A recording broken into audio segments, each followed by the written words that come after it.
গাইবান্ধার সাদুল্লাপুর উপজেলার বনগ্রাম ইউনিয়নের বদলাগাড়িতে বন্ধু ফাউন্ডেশন সেবা সংঘের সভাপতি মোহাম্মদ আবদুল্লাহ আল রিপানের বিরুদ্ধে অসহায় ও দরিদ্র মানুষের টাকা আত্মসাতের অভিযোগ উঠেছে।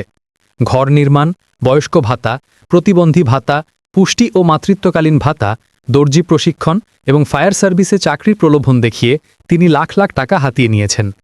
শতাধিক পরিবার থেকে অর্থ সংগ্রহের পর রিপান বর্তমানে ঢাকায় পালিয়ে আছেন, আর ভুক্তভোগীরা পড়েছেন কান্না ও আক্ষেপে। মোহাম্মদ বেলাল মিয়া, গাইবান্ধা। প্রবাহ নিউজ 24। প্রবাহিত হোক তথ্য, উন্মোচিত হোক সত্য। আমরা জানতে চাই যে আসলে কার কাছে কি রকম অর্থ করে নিছে, আসলে এটা একটু জানবো। আন্টি, আপনার কাছে কি কত টাকা নিছে? মারতে নালো ভাত দেওয়ার জন্য 20,000 নিয়ে গেছে। আবার আরো আমার চাইছে? হাত দিয়ে টিন হলো আপনি? আমার কাছে 3,000 নিয়েছে। আপনার কাছে হাতের জন্য 15,000 নিয়েছে। 15,000 টাকা নিছে।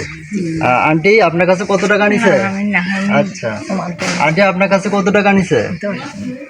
তাহলে সবার কাছে কম বেশি টাকা নেওয়া হয়েছে এখানে। তো এখানে একটা মগের মূল্য যেরকম সেরকম একটা বিগত আমি দীর্ঘ কয়েকদিন ছিলাম ওর সাথে। ও আসতো, কাল নিত 20,000, পরশু দিন নিত 30,000, এইভাবে নিয়ে গেছে।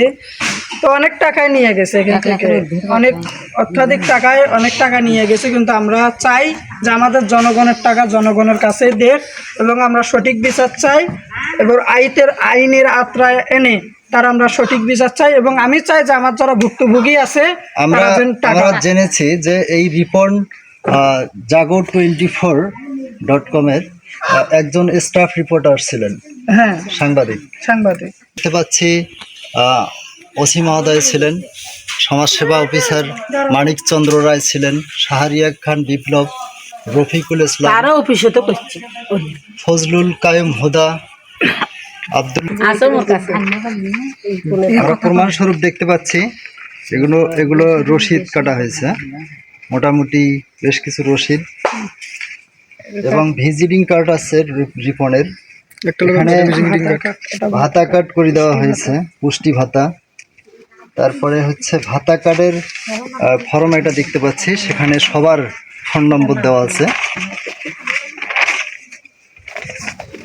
তো এখানকার এলাকাবাসী সবার দাবি যে এই রিপনের শাস্তি চাই এবং তাদের অর্থ ফিরিয়ে। ভুক্তভোগীদের এখানে তালিকা একটা দেখতে পাচ্ছি যাদের কাছ থেকে টাকা নেওয়া হয়েছে।